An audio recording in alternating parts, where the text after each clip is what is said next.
I guess one other thing I just kind of as an overall feeling I have about Bjork, because I know like my roommate who I've lived with for many years, for instance, she hates Bjork. She won't even let me like if I'm covering a song on my guitar, she's like, ah, you're playing Bjork. Ah.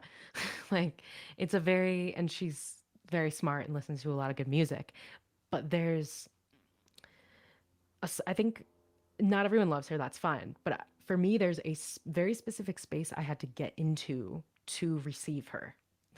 Like that sounds spiritual, but she okay, I wrote this down. This makes sense. No other artist has been so powerful to get me to totally shut my mind off and let her in. It always feels weird to have an opinion about Bjork. So I guess what I was kind of trying to say is like you really have to shut yourself off. And I think that's true with, honestly most artists. But with her in particular, if I'm going in with an expectation, with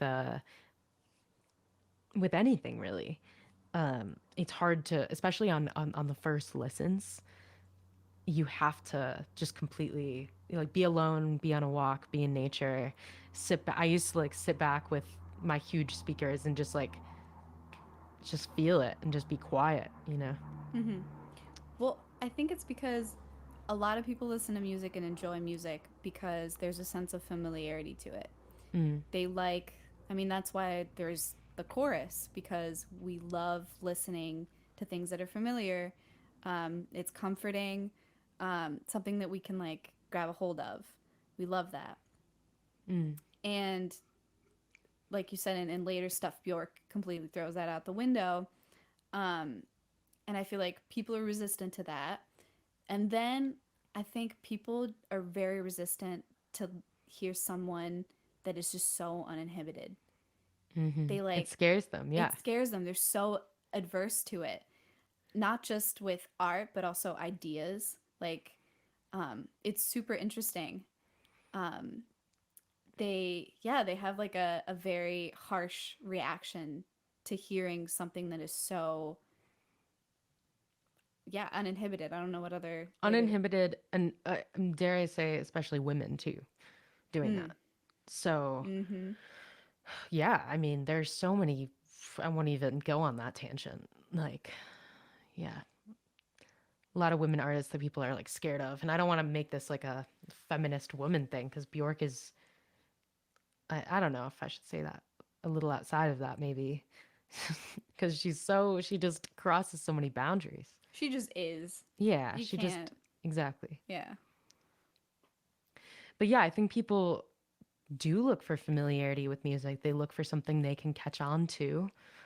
And, but with some of the best music, you got to dig for that. It's not going to present itself right away.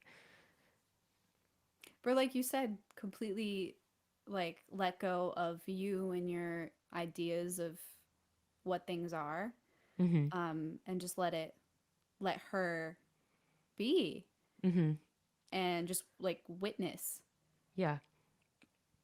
Yeah. Witnessing it and letting it in fully, too. This is something Joni, Joni Mitchell said something about like, don't see me in my songs, see you in my songs. And Man, but that's hard with someone like Bjork because some of her songs, like we've talked about, are very gut wrenching and real and very specific. And so I think it's scary to her music for me makes me feel so much, makes me connect to so much I didn't even know was in me. And that's why I often don't play Bjork when I'm just hanging out with someone because I have to be in a specific, and that's just me. I'm not saying that's true for everyone and how they listen to her, but I think it's vulnerable for the listener, as to witness that that. that is so interesting. That's something I don't understand yet. Um, cause Interesting. yeah, like it happens with Bjork, but it happens with other like out there, songs that I very much enjoy. But yeah, to like I've had the conscious thought of, man, I love this, but I could never. You can't just play that, you Yeah. know? Like, Yeah. you can't just work at a record store and like put it on. I mean, some people do. Record stores, they play some gnarly stuff sometimes, but You know, you can't just play that at the mall and everyone like, you know, Hmm. Or like I'm at my job, I can play music all at a day coffee and shop. help customers. Yeah. So, Exactly. Or at a public space, yeah, where people, yeah. But and but you're right. You're pinpointing, I think, what it makes them feel. It's vulnerable. Is that what you said? Vulnerable? yeah, It makes them yeah. feel vulnerable, but Because like, they have to feel their own feelings if they listen to that. It's hard not, it's like hard to look away almost. damn, they have to feel their own feelings. Yeah, I think so. Damn. I think that's huge. People don't want to feel their own feelings. No, and that's why people don't listen to people like Bjork or Fiona Apple or Tori Amos or so many others that are out there that I'm not naming. Damn. Joni Mitchell. Yeah, Damn. Yeah, they'll like write it off and be like, "Oh, that's really sappy music." Like, you know. right. Or they won't even consciously say it, but like that makes me feel sad. I don't want to listen to that.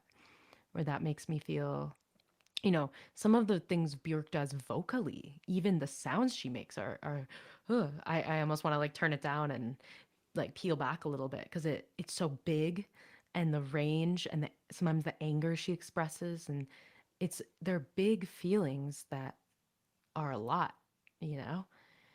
Yeah.